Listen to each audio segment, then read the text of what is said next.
जय हिंद दोस्तों, कैसे हो सभी दोस्तों। अभी फ़िलहाल मैं हूं अपने गृह जनपद कासगंज में और पीछे मेरे ये जो आप लोग पुल देख रहे हैं ये है झाल का पुल, जिसको नदरई ब्रिज के नाम से जानते हैं। ये जो पुल है ये कासगंज शहर से लगभग 5 किलोमीटर की दूरी पे नदरई गांव में स्थित है, इसलिए इस पुल को नदरई का पुल भी बोलते हैं। पुल 1885 में बनना स्टार्ट हुआ था और 1889 तक बन के तैयार हो गया था। यानी इस पुल को बनने में 4 साल का समय लगा था और पुल को बने हुए लगभग 138 साल अभी हो चुके हैं। इसका जो डिज़ाइन है वो आयरलैंड में तैयार हुआ था। ये जो पुल है ये अंग्रेज़ों ने बनवाया था। अंग्रेज़ों के ज़माने का बेजोड़ नमूना आज भी यहाँ पे खड़ा हुआ है। तो आज की इस वीडियो में हम लोग जानेंगे इस पुल का। ब्रज में अनेक रमणीक स्थल हैं जिनका पौराणिक और ऐतिहासिक महत्व है। इनमें से कई ऐसे स्थल हैं जिनके बारे में बहुत कम लोग ही जानते हैं। कासगंज जिले में स्थित ब्रिटिश कालीन झाल का पुल, यह अनूठा पुल अजूबे से कम नहीं है। इसके बारे में जानकर और इसकी बनावट देखकर लोग हैरान हो जाते हैं। आज भी पुल के नीचे नदी और ऊपर नहर बहती है। यह सिलसिला पिछले 136 वर्षों से बना हुआ है। झाल के पुल का निर्माण 1885 से 1889 के बीच हुआ था। झाल के पुल को नदरई का पुल भी कहा जाता है। इस पुल के आर पार जाने के लिए सुरंगें बनी हुई हैं, जहां होकर लोग एक तरफ से सुरंग में प्रवेश करके दूसरी ओर निकल सकते हैं। कई लोग इस रोमांच के चलते सुरंगों के अंधेरों को चीरते हुए इधर से उधर निकलते हैं। आयरलैंड की कार्क यूनिवर्सिटी के सहयोग से कार्यकारी अभियंता विलियम गुड ने इस पुल का डिजाइन तैयार किया था। 1300 फीट से अधिक लंबे इस पुल का निर्माण 4 साल में हुआ था। 16 जनवरी 1892 में अमेरिका कैलिफोर्निया के अखबार पैसिफिक रूरल प्रेस ने मुख्य पृष्ठ पर छापे लेख में झाल के पुल को इंजीनियरिंग का बेजोड़ नमूना बताया था। कासगंज के प्राचीन नदरई पुल की निर्माण शैली की चर्चा पूरी दुनिया में होती है। यूं कहिए कि बिना लोहे के इस्तेमाल किए आर्च बनाकर निर्मित इतना विशालकाय पुल बनाना आज के इंजीनियरों के लिए किसी चुनौती से कम नहीं है। नदरई पुल की मजबूती का अध्ययन ब्रिटेन और अमेरिका के विश्वविद्यालयों में कराया जाता है। अमेरिका के आयरलैंड सिटी स्थित विश्वविद्यालय में और ब्रिटेन के विश्वविद्यालय में इसकी पढ़ाई की जाती है। गाये बगाहे वहाँ के शोधकर्ता इस पुल को देखने के लिए आते रहते हैं। अभी हम आ गए हैं इस पुल के ऊपर। यहाँ पे अगर आप देखेंगे तो ये जो नहर बह रही है इसको हज़ारा नहर बोलते हैं। काफ़ी स्पीड में इसका पानी है और नीचे अगर आप देखेंगे यहाँ पे इस साइड में तो ये है काली नदी, जो जिसको काली नदी बोलते हैं। तो ये इसके नीचे से बह रही है और ऊपर इसके हज़ारा नहर बह रही है। एक नहर यहाँ पे है और सेम एक नहर इसके दूसरी साइड में वहाँ पे एक पुल जो आप लोगों को दिख रहा है ना वहाँ पे बह रही है। तो यानी ये 2 नहर यहाँ पे बह रही हैं जिनको हज़ारा नहर बोलते हैं। और यहाँ पे कुछ ईंटों को जैसे निकाला भी गया ना तो ईंट पूरी निकली नहीं है, ईंट टूट गई है। आप सोचो कितनी मजबूत रही होगी ये बाद में काम किया गया। ये जो सीमेंट का काम है ना ये बाद का किया गया है, लेकिन उस समय की ईंट को भी निकालना मुश्किल है यहाँ से। पुल के अंदर जो सुरंग बताई गई है, एक तो रास्ता यहाँ से ये जा रहा है सीढ़ियों से, तो इसमें तो पानी आ रहा है और ये शायद ऊपर नहर का ही पानी है। और इसके अंदर भी यहाँ से ये क्या है, अंदर जाने का रास्ता है क्या? पूरा घुप्पो अंधेरा है भाई। इससे आगे ये रास्ता यहीं पे बंद है तो यहाँ पे घुप्पो अंधेरा, लेकिन ये रास्ता यहीं बंद है। तो ये तो है नहीं सुरंग और ये सीढ़ियाँ इधर ऊपर से पानी यहाँ से निकल रहा है।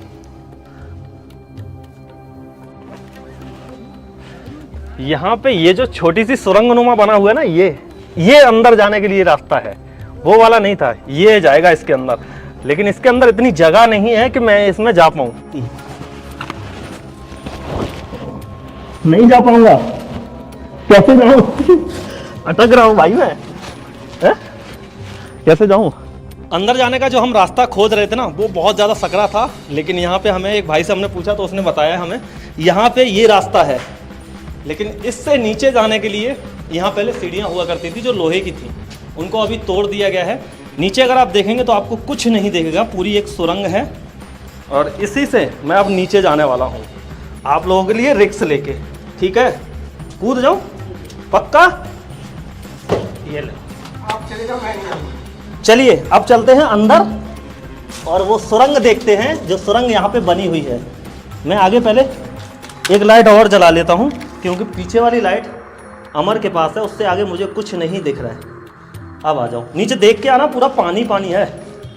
देखिए कुछ इस तरह की ये सुरंग हुआ करती थी। इस एक कैनाल से हम दूसरे कैनाल में जा सकते हैं।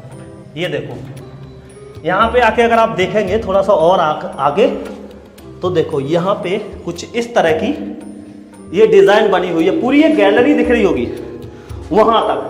तो इस तरह की ये पूरी एक गैलरी बनी हुई है अंदर की साइड में, जिससे आप मतलब एक कनाल से दूसरे कनाल में जा सकते हैं। ऊपर 2 नहरें बह रही हैं, 2 हजारा नहरें हैं, एक इस साइड में तो दूसरी उस साइड में। यानी ऊपर से आप लोग क्रॉस नहीं कर सकते, लेकिन अंदर से आप लोग इस कैनाल से दूसरी कैनाल में जा सकते हैं। और यहाँ अगर आप देखेंगे तो देखो ये कुछ इस तरह का यहाँ एक रैप जैसा बना हुआ है, ये ढाला गया है, पुल की डिजाइन को ढाला गया है। और देखो ये जो है पूरी ईंटा है, मतलब ईंट से बना हुआ है, इसमें कहीं पे भी कोई लोहे का प्रयोग नहीं किया गया, ना इसके ऊपर प्लास्टर किया गया, सिर्फ और सिर्फ आपको ईंटें ही दिखाई देंगी, यानी ईंटों से ये बना हुआ है। और मेरी आवाज गूंज रही होगी तो शायद उस तरह से ना आए, लेकिन मैनेज करना इसको। और आगे थोड़ा सा चलते हैं, ये देखिए तो कुछ इस तरह का ये यहाँ बना हुआ है। ऊपर से पानी कुछ मतलब रस के आ रहा है थोड़ा थोड़ा, तो इस वजह से यहाँ पे अगर आप देखेंगे थोड़ा सा पानी है। लेकिन सोचने वाली बात ये है, ऊपर नहर बह रही है, नीचे और नदी बह रही है, काली नदी जिसको बोलते हैं, और बीच में मैं खड़ा हुआ हूँ पुल के अंदर, यानी अभी मैं पुल के अंदर हूँ। इस तरह के पुल को शायद ही आप लोगों ने कहीं पे देखा होगा। बाप रे, देख के तो कुछ इस तरह की ये रास्ता है। आओ पूरा आखिरी तक चलते हैं, इसके आखिरी छोर तक। मुझे थोड़ा सा झुक के चलना होगा क्योंकि मेरी थोड़ी हाइट मतलब इनसे तो ज़्यादा ही है, ये जो है इससे मेरी हाइट ज़्यादा है, इस वजह से मुझे थोड़ा झुक के चलना पड़ रहा है। तो काफ़ी एक सुरंग नुमा बना हुआ है, और इसी को पहले यहाँ पे चोर कोठरी बोलते थे। यहाँ के लोगों का मानना है कि ये जो बने हुए हैं ना इस तरह के, ये इन्हीं के अंदर उस समय मतलब चोर वगैरह छुप के रहा करते थे, तो इस वजह से इसको चोर कोठरी भी बोलते हैं। तो कुछ इस तरह का यहाँ बना हुआ है। आगे की तरफ अगर आप और आएंगे तो थोड़ा देख के, क्योंकि पानी अब बहुत ज़्यादा हो चुका है और लोग इसके अंदर आते हैं। अभी मेरे ऊपर बूंद आई है, देखिए कुछ इस तरह से पानी यहाँ रस रहा है, ये देख रहे हो ना बूंदों से। ये सीलन है, ना कि पानी निकल रहा है, कहीं से टपक नहीं रहा है, ये सीलन है। ये ठंडाई की वजह से यहाँ पे सीलन आई हुई है और वो ओस की बूंद बन के मतलब नीचे की तरफ टपक रही है। अब सोचो इसके ऊपर पूरी नहर चल रही है, लेकिन कहीं से भी कोई दरार नहीं है। ये जो पानी आया हुआ है ना, ये कोई दरार वाला पानी नहीं है। ये पानी ऐसे करके एक मतलब जो ठंडा है ना, ठंडे की वजह से भाप बन रहा है और भाप की बूंदें यहाँ पे टपक रही हैं, तो वो पानी है ये। कोई भी अभी तक इस पुल के अंदर कोई भी ऐसा क्रैक नहीं आया है जहां से पानी रास्ता हो। मतलब 130 साल 138 साल इस पुल को बने हुए हो गए, आज भी पुल वैसे के वैसे ही है। मैं पुल के अंदर अभी खड़ा हुआ हूं और अंदर जाके देख रहा हूं कि ये जो पानी है ये कहां से आया है। तो ये पानी साफ दिख रहा है यहाँ पे कि ये पानी यहाँ पे रस रहा है, ना कि मतलब टपक रहा है, टपक नहीं रहा है, ऊपर से रस रहा है पानी। उस तरह का कुछ यहाँ बना हुआ है।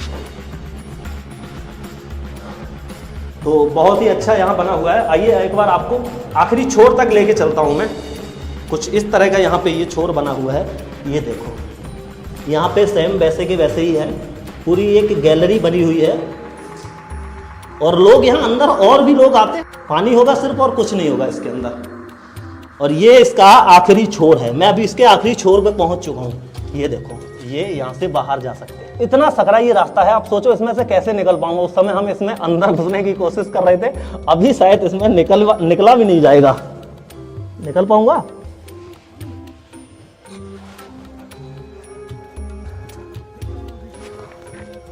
निकल गया। आज की इस वीडियो में मैंने आप लोगों को दिखाया झाल का पुल। अभी मैं अपने गृह जनपद में यानी घर पे ही था, तो मैंने सोचा क्यों ना आप लोगों को ये भी दिखा दिया जाए। ऐसा होता है कि जो आपके पास होता है उसको आप लोग दिखाने की कोशिश नहीं करते हैं। मैं काफ़ी दूर दूर जाता हूँ, आप लोगों को काफ़ी अच्छी अच्छी जगह दिखाता हूँ। इस बार मैंने प्लान बनाया और यहाँ पे ये जो झाल का पुल है ये भी आप लोगों को दिखाया। काफ़ी खूबसूरत जगह है ये, यानी इस तरह के बहुत ही कम पुल हमारे देश में बने हुए हैं। तो आज की इस वीडियो को हम लोग यहीं पे एंड करते हैं। वीडियो आपको कैसी लगी कमेंट करके ज़रूर बताएं। वीडियो आपको पसंद आई हो तो वीडियो को लाइक करके जाएं। चैनल पे अगर आप नए हैं, पहली बार इस वीडियो को देख रहे हैं, तो चैनल को सब्सक्राइब करके बेल आइकन को प्रेस कर दें। मैं इसी तरह की वीडियो लाता रहता हूँ। मिलते हैं आपको नई वीडियो में, तब तक के लिए जय हिंद, जय भारत, वंदे मातरम।